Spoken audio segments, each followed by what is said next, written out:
नमस्कार, आप देख रहे हैं किलांचल टाइम्स और मैं हूं आपके साथ सपना ठाकुर। आइए रुक करते भागलपुर की खास खबरों की ओर।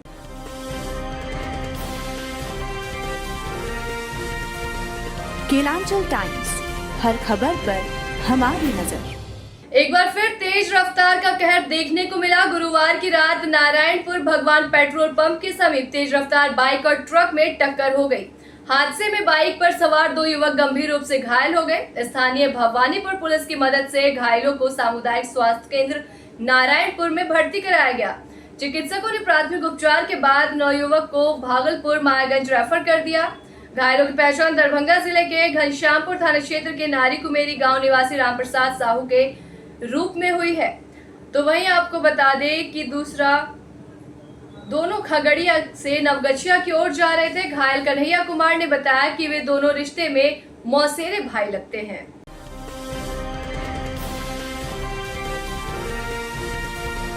किलांचल टाइम्स, हर खबर पर हमारी नजर।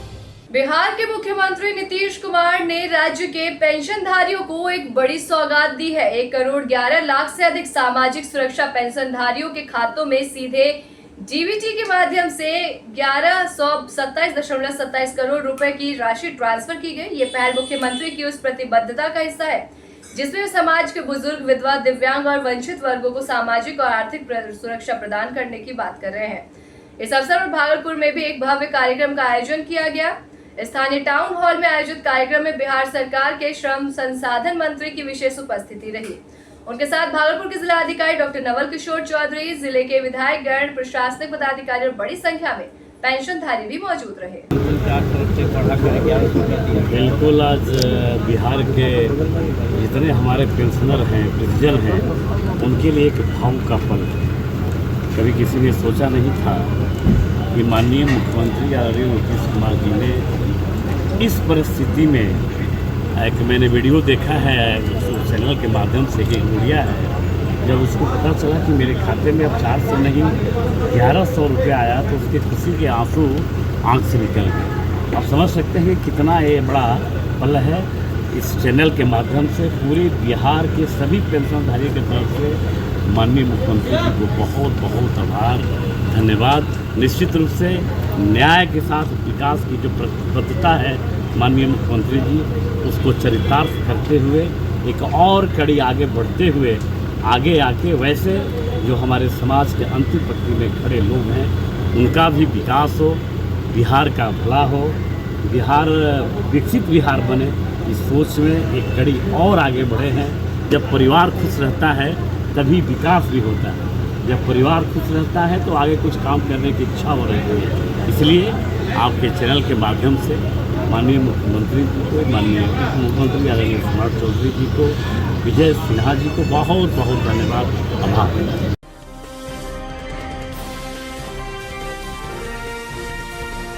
किलांचल टाइम्स, हर खबर पर हमारी नजर। नाथनगर रेलवे स्टेशन पर उस वक्त अफरा तफरी मच गई जब जयनगर हावड़ा एक्सप्रेस ट्रेन पर चढ़ते समय पॉकेटमारी की वारदात हो गई। घटना मुंगेर निवासी प्रदीप कुमार के साथ घटी, जो ट्रेन में चढ़ रहे थे। प्रदीप कुमार जैसे ट्रेन में चढ़े तभी एक युवक ने उन्हें धक्का मुक्की शुरू कर दी और पीठ पर टंगे बैग से उनका पर्स निकाल लिया।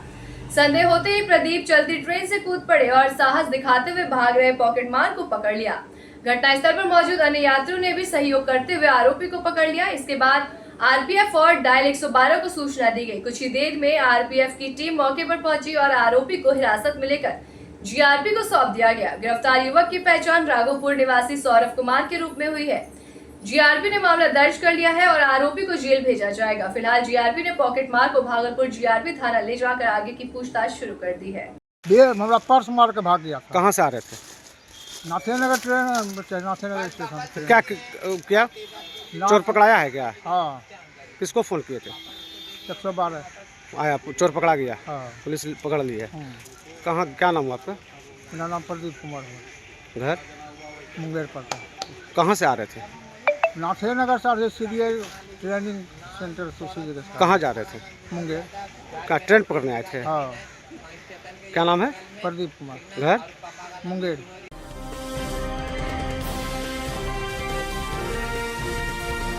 किलांचल टाइम्स, हर खबर पर हमारी नजर।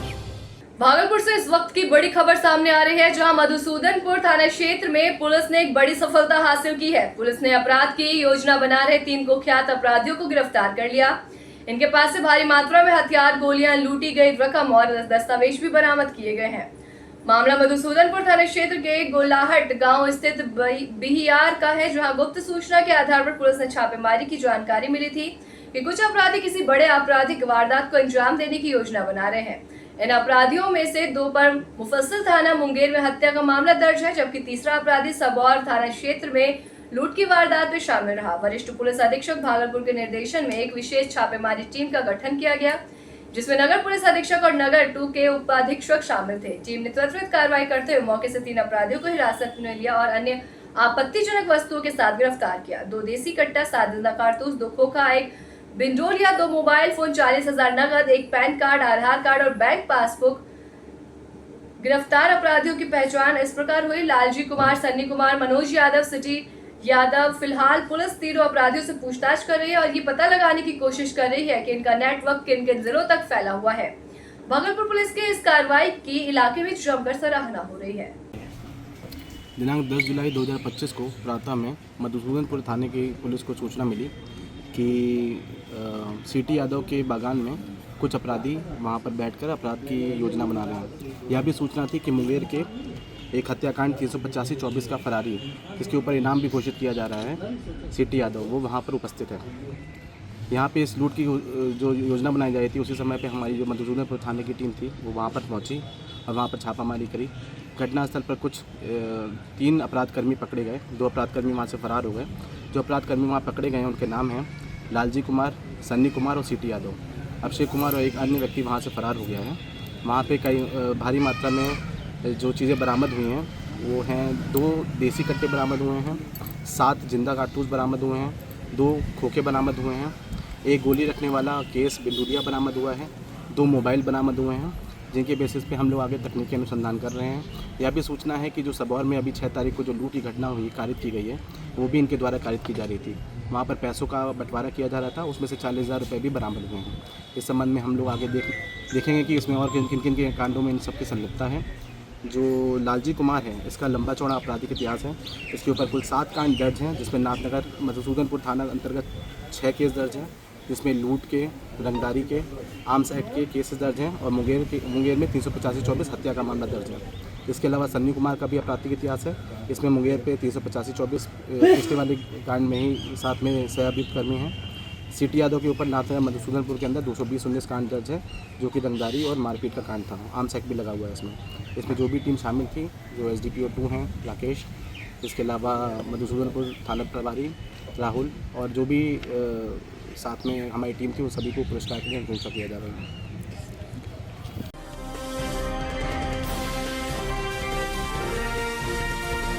केलांचल टाइम्स, हर खबर पर हमारी नजर। सावन महीने के पहले दिन सुल्तानगंज श्रद्धा और भक्ति के रंग में रंगी नजर आई। बिहार के सुल्तानगंज स्थित उत्तरवाहिनी गंगा घाट से हजारों कांवड़िए बाबा वैद्यनाथ धाम देवघर के लिए जल भरकर रवाना हो गए। बोलबम के जयघोष के बीच कांवड़िए उत्तरवाहिनी गंगा से गंगाजल लेकर 105 किलोमीटर की कठिन पद यात्रा पर निकल पड़े। ये यात्रा रात दिन लगातार पैदल चलकर पूरी की जाती है, जिसमें श्रद्धालु देवघर पहुंचकर बाबा भोलेनाथ को जल अर्पित करते हैं। श्रद्धालुओं ने बताया कि यात्रा कठिन जरूर है, लेकिन भोलेनाथ में अटूट विश्वास है कि उन्हें थकान नहीं होती। सावन भर यही सिलसिला चलता रहेगा और सुल्तानगंज से हर दिन हजारों की संख्या में कांवड़िए देवघर के लिए रवाना होते रहेंगे। साल से आ रहे हैं? हमरा 8 साल हो गया। 8 साल आज पहले आते थे, इस बार आए, कैसा लगा? ठीक है व्यवस्था, ठीक है। कितना दिन में पहुँचेंगे? वो पहुँच जाएंगे 3 दिन में। कहाँ से आए आप? औरंगाबाद डिस्ट्रिक्ट। क्या नाम हुआ? बिंदा पासवान। आइए कुछ, कहाँ से आए बाबा? औरंगाबाद।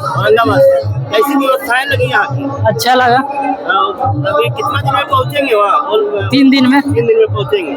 उसके बाद यहाँ पैदल जाएंगे? हाँ पैदल जाएंगे। क्या नाम हुआ? सुजीत कुमार। आपने देखा कि यहाँ पे जो लोग आए हुए हैं किस तरह से आए हुए हैं, किस किए हुए हैं, आप देखें।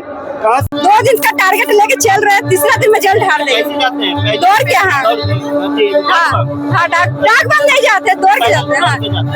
क्या नाम हुआ? संजना कुमारी। क्या नाम हुआ आपका? मेरा नाम अनिता सिंह सरदार है। व्यवस्थाएं कैसी लगी? ये फर्स्ट बार मैं आई हूँ और आके मुझे बहुत अच्छा लगा कि मैं और आना चाहती हूँ, अगर अच्छा लगे तो फिर। बाबा क्या जा रहे हैं? क्या हाँ, करेंगे? हाँ। क्या मांगेंगे बाबा से? बाबा से दुआएं मांगेंगे कि मन।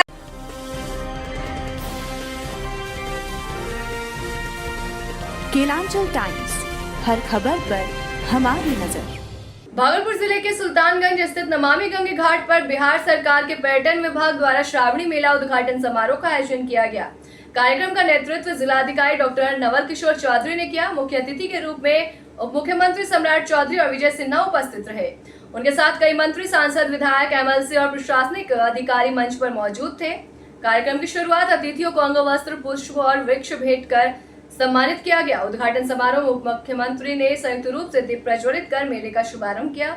इस अवसर पर 21 करोड़ की लागत से बनने वाले 2 धर्मशालाओं का शिलान्यास किया गया। साथ ही श्रावणी मेला 2025 पर आधारित एक पुस्तक और मोबाइल ऐप का लोकार्पण भी किया गया। प्रधानमंत्री मोदी और मुख्यमंत्री नीतीश कुमार के नेतृत्व में बिहार तेजी से आगे बढ़ रहा है। अजगैबीनाथ धाम तक मेरीन ड्राइव और 4 लेन रोड का निर्माण हो रहा है। कांवड़ियों के लिए हर महीने सुविधा मिले, यही हमारी प्राथमिकता है। उप मुख्यमंत्री ने ये भी घोषणा की कि सुल्तानगंज अगवानी पुल अगले 18 महीनों में बनकर तैयार हो जाएगा। रेलवे की 1700 एकड़ जमीन पर विशेष विकास योजनाएं लागू की जाएंगी। इसके अलावा उत्तर वाहिनी गंगा का पानी हनुमान डैम होते हुए नहरों के माध्यम से खेतों तक पहुंचाया जाएगा, जिससे हजारों किसान लाभान्वित होंगे। ये हमारा ही ड्रीम प्रोजेक्ट रहा। पता नहीं पिछले बार हम और विजय जी यहाँ आए थे तो हम लोगों ने झंडा भी यहाँ लगाने का काम किया। बाबा से ऊंचा कुछ नहीं हो पा रहा, इसलिए हम लोगों ने झंडा ऊंचा किया है। अब बिहार की सरकार ने स्पष्ट तौर पर कहा कि सुपर स्ट्रक्चर के पुल बनेंगे। ये पुल नॉर्मल पुल नहीं रहेगा, ये सुपर स्ट्रक्चर रहेगा और अगले 18 महीने में इस पुल को हर हालत में पूरा करने का काम विभाग के द्वारा किया जाएगा। इसलिए साथियों, आप जानते हैं कि इस इलाके के विकास के, चाहे वो अर्बन हो, नगर विकास के माध्यम से हो, यहाँ पर 17 एकड़ जमीन रेलवे का है, उसका भी अधिग्रहण हम लोग कर रहे हैं और हम लोग प्रोजेक्ट बनाकर ये पूरा पर्यटन डिपार्टमेंट को देंगे 17 एकड़ जमीन, जिससे कि इस पूरे इलाके का जो सावन का मेला जो एक बार हम चिंता करते हैं, वैसे तो इस इलाके के लोग भादों में ज्यादा बोलबम जाते हैं, लेकिन पूरे देश और दुनिया से लोग सावन के माह में आते हैं। लेकिन हम लोग बिहार के लोग, यहाँ से लेकर दरभंगा तक के लोग, सब सावन के बाद भादों में जब हम लोग बोलबम जाने का काम करते हैं, इसलिए पूर्ण रूप से एक व्यवस्थित स्ट्रक्चर बनाने का काम किया जाएगा और 17 एकड़ में पूरा प्लान करके यहाँ पर पर्यटन डिपार्टमेंट पूरी तरह ऑर्गेनाइज करेगा।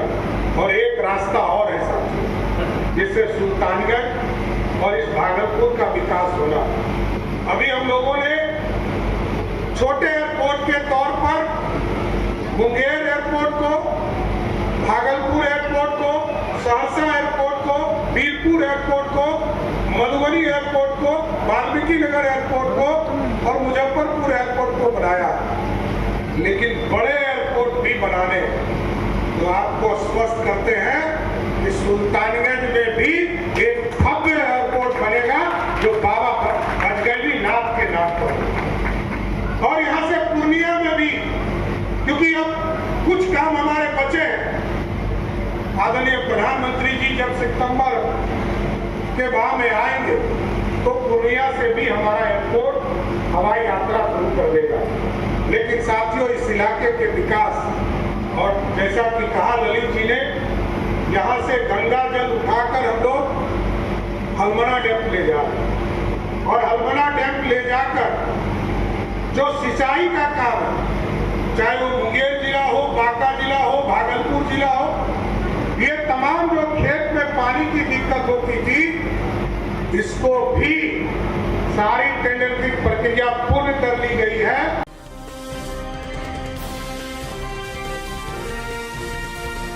केलांचल टाइम्स, हर खबर पर हमारी नजर।